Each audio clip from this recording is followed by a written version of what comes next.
ദാവീദ് രാജാവ് കർത്താവിന്റെ സംരക്ഷണത്തിനായി 91 സങ്കീർത്തനം എഴുതി.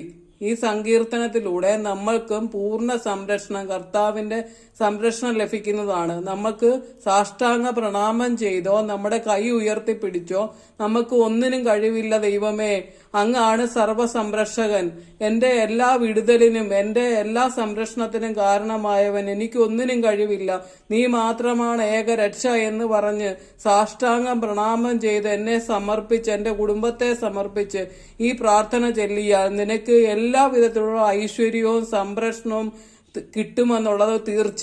അതുകൊണ്ട് 91 സങ്കീർത്തനം നിരന്തരം നിങ്ങൾ ചൊല്ലിക്കൊണ്ടിരിക്കുക. ഇത് ഒരു പ്രാർത്ഥനാ രൂപത്തിൽ ഞാൻ നിങ്ങൾക്ക് ചൊല്ലിത്തരാം. അത്യുന്നതന്റെ സംരക്ഷണമുള്ളവനും ദൈവത്തിന്റെ തണലിൽ ജീവിക്കുന്നവനും ഭാഗ്യവാനാകുന്നു. എന്റെ ആശ്രയവും സങ്കേതവും അങ്ങാകുന്നുവെന്ന് കർത്താവിനോട് പറയുക. ദുഷ്ടന്മാരുടെ കെണിയിൽ നിന്നും വ്യർത്ഥമായ സംഭാഷണത്തിൽ നിന്നും അവിടുന്ന് എന്നെ രക്ഷിക്കും. തന്റെ തൂവലുകൾ കൊണ്ട് അവിടുന്ന് തന്നെ മറച്ചുകൊള്ളും. തന്റെ ചിറകുകളുടെ കീഴിൽ അവിടുന്ന് തന്നെ കാത്തുകൊള്ളും.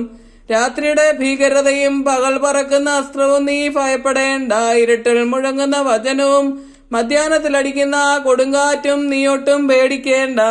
1000 നിന്റെ പാർശ്വഭാഗത്ത് വീഴും, 10,000 നിന്റെ വലതുഭാഗത്തും, എങ്കിലും അവരാരും നിന്നെ സ്പർശിക്കയില്ല. നീ അവരെല്ലാം കാണും. ദുഷ്ടന് കിട്ടുന്ന പ്രതിഫലം നീ ദർശിക്കും. നിന്റെ സങ്കേതം കർത്താവാകുന്നു, അത്യുന്നതൻ നിന്റെ കോട്ടയാകുന്നു. നിനക്ക് യാതൊരു തിന്മയും വരികയില്ല.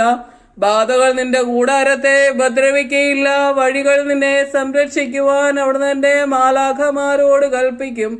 നിന്റെ പാദം കല്ലിന്മേ തട്ടാതെ കരങ്ങൾ നിന്നെ അവർ വഹിച്ചുകൊള്ളും. സർപ്പത്തിന്റെയും അണലിയുടെയും മേൽ നീ ചവിട്ടി നടക്കും. സിംഹത്തെയും പെരുമ്പാമ്പിനെയും നീ ചവിട്ടി മെതിക്കും. എന്നോട് പ്രാർത്ഥിച്ചതുകൊണ്ട് നിന്നെ ഞാൻ രക്ഷിക്കും. എന്റെ നാമം അറിഞ്ഞതുകൊണ്ട് നിന്നെ ഞാൻ ശക്തിപ്പെടുത്തും. എന്നെ വിളിച്ചപേക്ഷിക്കുമ്പോൾ ഞാൻ നിനക്ക് ഉത്തരം അരുളും. നിന്റെ സങ്കടകാലങ്ങളിലെല്ലാം ഞാൻ നിന്റെ കൂടെ ഉണ്ടായിരിക്കും. ശക്തിയും ബഹുമാനവും നിനക്ക് ഞാൻ നൽകും. ദീർഘായുസ് നൽകിക്കൊണ്ട് നിന്നെ ഞാൻ തൃപ്തനാക്കും. രക്ഷിക്കുവാനുള്ള എന്റെ കഴിവ് നിന്നെ കാണിക്കുകയും ചെയ്യും.